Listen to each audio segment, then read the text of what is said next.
বিপিএলে বাংলাদেশ ক্রিকেট দলের জাতীয় টিমের ক্রিকেটারদের অবস্থা কেমন?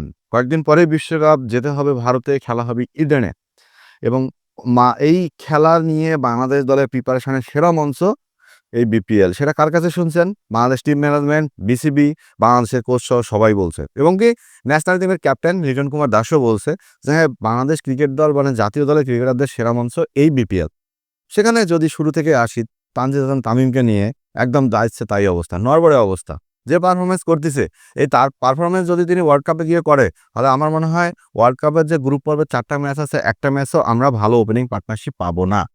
তামিমের সাথে আমার কেন জানি মনে হচ্ছে লিটন কুমার দাস এই ব্যাটারটা এবার ওপেনিংয়ে ফিরছে। কারণ রংপুর রাইডার্সের হয়ে লিটন কুমার দাস ওপেনিংয়ে মোটামুটি সফল। প্রথম ম্যাচে 47+ ইনিংস, দ্বিতীয় ম্যাচেও একটু ডাউন, তৃতীয় ম্যাচে এসে আরও একটা সাবলীল ইনিংস। তো সব মিলিয়ে লিটন কুমার দাস ওপেনিংয়ে কিন্তু রান পাওয়া শুরু করছে। যদি ভুল না করি, ওপেনিং স্লটটাতে লিটন কুমার দাস এবং তানজিদ তামিমে বাংলাদেশে খেলবে। এবং ওয়ান ডাউনের কথা যদি চিন্তা করেন, এই জায়গাতেই তো ভাইয়া মারাত্মক প্যাচ লাগাই ফেলছে নাজমুল হোসেন শান্ত। কারণ বিশ্বকাপ শুরুর আগে বিপিএলে তিনি যেভাবে ব্যাটিং তাণ্ডব চালাইতেছেন, তিনি কিন্তু ন্যাশনাল টিমে ফেরার জোর দাবিদার রাখেন। কারণ প্রথম ম্যাচেই একমাত্র সেঞ্চুরিটা এখন পর্যন্ত আসছে নাজমুল হোসেন শান্তর ব্যাটে। 4 ম্যাচ খেলে বিপিএলের সর্বোচ্চ রান গ্রহীতার মধ্যে তিনি একজন, বা তিনিই প্রথম। সো তাকে কেন আপনি বিশ্বকাপ দলে নেবেন না? এখন যদি আমি বলি যে লর্ড শান্ত খেলতে পারবে না, অধারাবাহিক, তাহলে ভাই এটা তো তার প্রতি অবিচার হয়ে যাবে। কারণ একসময় নাজমুল হোসেন শান্ত যখন খারাপ খেলছে, তখন আপনি সমালোচনা করছেন। এখন যদি শান্ত ভালো খেলে, তাহলে কেন তাকে টিমে নেবেন না? আপনি টিমে নিতে বাধ্য। ঠিক তেমনভাবে নাজমুল হোসেন শান্ত যদি দলে ঢুকে যায়, আমার মনে হয় ওয়ান ডাউন পজিশনটা নাজমুল হোসেন শান্তকেই ফিরাই দিতে হবে। 4 নাম্বার পজিশনের কথায় আসি। 4 নাম্বার পজিশনে এবার একটু মনে হয় এলোমেলো হয়ে গেল, শুধুমাত্র পারভেজ ইমনের 4 নাম্বার পজিশনে ব্যাটিংটার কারণে। কারণ আমরা জানি 4 নাম্বার ব্যাটার হিসেবে আমরা খুঁজে পাচ্ছি না কাউকেই। 4 নাম্বারে আমরা কাকে নামাবো? 4 নাম্বারে পিওর একজন ব্যাটার পাচ্ছি না। এ কারণেই আমরা পারভেজ ইমনকে একদম, একদম ওপেনিং থেকে টেনে হিঁচড়ে 4 নাম্বারে ব্যাটিং করার জন্য সিদ্ধান্ত নিয়েছি। যেটা সিলেট টাইটান্সের ম্যানেজিং কমিটিকে জানানো হয় যে পারভেজ ইমনকে 4 নাম্বারে বিশ্বকাপে খেলা হবে, আপনারা সেখানেই খেলান। এ কারণেই 4 নাম্বারে পারভেজ হোসেন ইমনকে খেলানো হচ্ছে, ওপেনিংয়ে খেলা হচ্ছে না। ৫ নম্বর ব্যাটার হিসেবে তাওহিদ হৃদয় খেলবে। তাওহিদ হৃদয় বিপিএলে মোটামুটি একটা ম্যাচে 50 করছে, বাকি 2 ম্যাচে একদম ডট। ৬ নম্বর ব্যাটার হিসেবে আপনি নুর হাসান সোহান, জাকির আলী অনিক, এরপর আমাদের শামীম পাটোয়ারি। এই ৩ জনের মধ্যে এখন পর্যন্ত জাকির আলী অনিক বিশ্বকাপ স্কোয়াড থেকে ছাঁটাই হয়ে গেছে আমার মনে হয়। কারণ রিসেন্ট পারফরম্যান্স, বিগত সিরিজ, এশিয়া কাপ সব মিলায় যা ইচ্ছে তাই অবস্থা জাকির আলী অনিকের। এই কারণে জাকির আলী অনিক মনে হয় আর বিশ্বকাপ স্কোয়াডে জায়গা পাচ্ছে না। জাকির আলী অনিককে ছাড়াই বিশ্বকাপে যাবে বাংলাদেশ টি-20 দল। সেইখানটায় শামীম পাটোয়ারি একদম নিশ্চিত।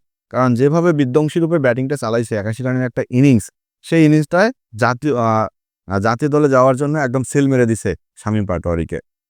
৭ নাম্বার পজিশনে আপনি নুর হাসান সোহানকেও দেখতে পারেন, সাইফুদ্দিনকেও দেখতে পারেন। এরপর আপনি ন্যাশনাল টিমের তানজিদ সাকিবকেও দেখতে পারেন। পেস বোলিংভাবে মুস্তাফিজ তাসকিন, তার সাথে নতুনভাবে যুক্ত হতে পারে রিপন মন্ডলের নাম। কারণ রিপন মন্ডল দেখেন, সেই রাইজিং সুপারস্টার, এশিয়া কাপ বলেন, এ দলের ট্যুর বলেন, এশিয়া কাপ বলেন, সব জায়গাতেই কিন্তু রিপন মন্ডল খুব ভালোভাবে প্রিপারেশন নিছে। এবং এই যে বিপিএলটা চলতেছে, রংপুর রাইডার্সের সাথে তার যে সুপার ওভার ছিল, তার যে ২০তম ওভারটা ছিল, সেই ওভার দেখে তো মোহাম্মদ আশরাফুল বলেই ফেলছে যে রিপন মন্ডলের বোলিং দেখে মনে হয় তিনি জাতীয় টিমের কোনো এস্টাবলিশ বোলার। তো এমন যদি হয়, তাহলে কেন রিপন মন্ডলকে আপনি নিবেন না? সেই সাথে ব্যাকআপ প্লেয়ার হিসেবে ২-১ জন থাকতে পারে। তার মধ্যে জাতীয় দলে ঢোকার জন্য রেডি হয়ে আছে, আমি যদি ভুল না করি, সৌম্য সরকার। অনেকে সাব্বির রহমানকে চাচ্ছেন দলে। আসলে সাব্বির রহমানকে বিশ্বকাপ দলে ঢোকার কোনো চান্স আমি অন্তত দেখি না। যদিও ২-৪ জন কনটেন্ট ক্রিয়েটর বা সাংবাদিক, ক্রীড়া সাংবাদিক, তারা বলছে, হাই প্রোফাইল সাংবাদিক, যে সাব্বির রহমান ন্যাশনাল টিমে ঢুকবে। তবে আমি কিন্তু তার কোনো জায়গা দেখি না। সো বিপিএল এর পারফরম্যান্স যদি বিবেচনা করা হয়, এবং সেই সাথে আমি যে স্কোয়াডের ১৫ জনের নাম বলছি, এই ১৫ জনের বাইরে আমার মনে হয় না বিশ্বকাপের একাদশে আর কেউ ঢুকবে, আর কোনো চমক থাকবে। এখানে মাইদুল ইসলাম অঙ্কন হতে পারে একটা চমক, তবে আমার কাছে তারও যাওয়ার সম্ভাবনাটা ক্ষীণই মনে হয়।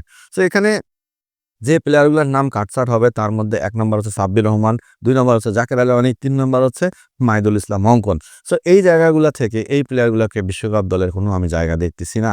যদি দেখি, তাহলে সেটাই হবে চমক। কারণ পারফরম্যান্স না করেও তারা বিশ্বকাপ খেলতে যাবে সরাসরি। এবং সেই সাথে সৌম্য সরকারকে যদি বিশ্বকাপ দলে দেখি তাহলে খারাপ হবে না। কারণ সৌম্য সরকারের রিসেন্ট পারফরম্যান্স যদি আপনি দেখেন, জাতীয় লিগ যদি দেখেন সেখানে তিনি ভালো রান করছে। ন্যাশনাল টিমের সাথে ওডিআই সিরিজে ওয়েস্ট ইন্ডিজের সাথে সেখানে তিনি ভালো রান করছে। তাহলে কেন সৌম্য সরকারকে আপনি দলে নিবেন না? তো যারা পারফরম্যান্স করছে তাদেরকে নিয়ে যান। বিশ্বকাপে গিয়ে দেখেন তারা কি করে।